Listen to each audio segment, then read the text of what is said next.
ಹಳೆಯ ಚಿನ್ನದ ಒಡವೆನ ಅಧಿಕ ಬೆಲೆಗೆ ಮಾರಬೇಕೆ? ಅಂದ್ರೆ ಆಟಿಕಾಗೆ ಕಾಲ್ ಮಾಡಿ 8880 ಅಟ್ಟಿಕಾ ಗೋಲ್ಡ್ ಕಂಪನಿ. ಬೆಂಗಳೂರಿನ ವಸಂತನಗರದ ದೇವರಾಜ ಅರಸು ಭವನದಲ್ಲಿ ದಲಿತರಿಗೆ ನೀಡಿರುವ ಎಸ್ಸಿ ಎಸ್ಪಿ ಅಂಡ್ ಟಿಎಸ್ಪಿ ಮೀಸಲು ನಿಧಿಯ ಸದ್ಬಳಕೆಗೆ ಆಗ್ರಹಿಸಿ ರಾಜ್ಯ ಮಟ್ಟದ ವಿಚಾರ ಸಂಕಿರಣ ನಡೆಯಿತು. ಮೀಸಲು ನಿಧಿಯ ಮಾಹಿತಿ ಹಾಗೂ ಸದ್ಬಳಕೆ ಕುರಿತು ಜನಜಾಗೃತಿ ಮೂಡಿಸುವ ಉದ್ದೇಶದಿಂದ ಈ ಕಾರ್ಯಕ್ರಮ ಆಯೋಜಿಸಲಾಯಿತು. ಎಸ್ಸಿ ಎಸ್ಪಿ ಮತ್ತು ಟಿಎಸ್ಪಿ ಸಾಮಾಜಿಕ ನ್ಯಾಯದ ಆರ್ಥಿಕ ವಂಚನೆ ಎಂಬ ಪುಸ್ತಕವನ್ನ ಕಾರ್ಯಕ್ರಮದಲ್ಲಿ ನಿವೃತ್ತ ಐಆರ್ಎಸ್ ಅಧಿಕಾರಿ ಭೀಮಾಶಂಕರ್ ಬಿಡುಗಡೆ ಮಾಡಿದರು.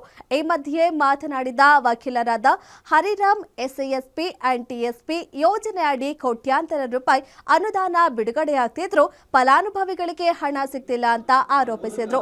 13 ವರ್ಷದಲ್ಲಿ 3 ಲಕ್ಷ ಕೋಟಿ ಬಿಡುಗಡೆಯಾಗಿದೆ. ಪ್ರತಿ ವರ್ಷ 44,631 ಕೋಟಿ ಅನುದಾನ ಸಿಗ್ತಿದ್ರು, ಹಣದ ಬಳಕೆಯ ಲೆಕ್ಕ ಸಿಗ್ತಿಲ್ಲ. ಸರ್ಕಾರ ಗ್ಯಾರಂಟಿ ಯೋಜನೆಗಳು, ಹುಲಿ ಸಂರಕ್ಷಣೆಯಂತಹ ಬೇರೆ ಉದ್ದೇಶಗಳಿಗೆ ಈ ಹಣ ಬಳಕೆ ಮಾಡಲಾಗ್ತಿದೆ ಎಂದು ಕಿಡಿಕಾರಿದ್ರು. ಇನ್ನು ಮೀಸಲು ನಿಧಿಯ ಸದ್ಬಳಕೆಗೆ ಒತ್ತಾಯಿಸಿ ರಾಜ್ಯಾದ್ಯಂತ ಜಾಗೃತಿ ಅಭಿಯಾನ ಹಾಗೂ ಮಂಗಳವಾರ ಫ್ರೀಡಂ ಪಾರ್ಕ್ನಲ್ಲಿ ಧರಣಿ ಸತ್ಯಾಗ್ರಹ ಮಾಡ್ತೀವಿ ಎಂದು ದಲಿತ ಸಂಘಟನೆ ಒಕ್ಕೂಟ ತಿಳಿಸಿದೆ. ದೀಪ ಬೆಳಗುವುದರ ಮೂಲಕ ಚಾಲನೆಯನ್ನ ನೀಡುತ್ತಿರತಕ್ಕಂಥ ಶ್ರೀಯುತ ಸುಧಾದಾಸ್ ಅವರು, ಮಾನ್ಯ ಶಾಸಕರು, ವಿಧಾನ ಪರಿಷತ್, ಕರ್ನಾಟಕ ಸರ್ಕಾರ ಹಾಗೂ ವೇದಿಕೆ ಮೇಲಿರ್ತಕ್ಕಂಥ ಎಲ್ಲ ಆಹ್ವಾನಿತ ಮತ್ತೊಮ್ಮೆ ಕಾರ್ಯಕ್ರಮದ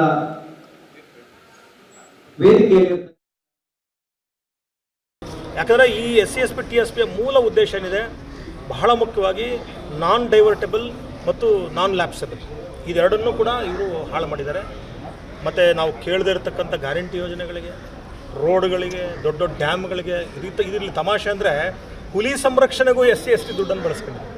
ಅಂದರೆ ಹುಲಿಗಳಿಗೂ ಕೂಡ ಅದು ಎಸ್ಸಿ ಹುಲಿ ಎಸ್ ಟಿ ಹುಲಿ ಅಂತ ತೀರ್ಮಾನ ಮಾಡಿಬಿಡ್ತಾರೆ ಅನಿಸುತ್ತೆ.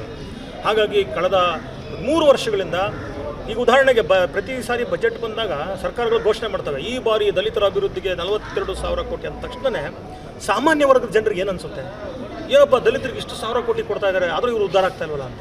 ಆದರೆ ದುರಂತ ಅಂದರೆ ನಾನು ಹೇಳಿದಾಗೆ 3,85,000 ಕೋಟಿ ಖರ್ಚಾಗಿದೆ.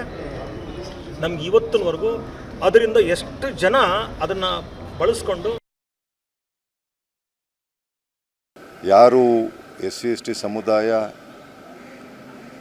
ಶಕ್ತಿ ಕಳ್ಕೊಂಡಿದೆ ಅಂತ ತಪ್ಪು ಗ್ರಹಿಕೆನಲ್ಲಿದ್ದಾರೆ, ಅವರೆಲ್ಲರ ಅಭಿಪ್ರಾಯನ ಹುಸಿಗೊಳಿಸೋ ನಿಟ್ಟಿನಲ್ಲಿ ನಾವು ಮತ್ತೆ ನಮ್ಮ ನೈಜ ಬಲನ ತೋರಿಸ್ತೀವಿ.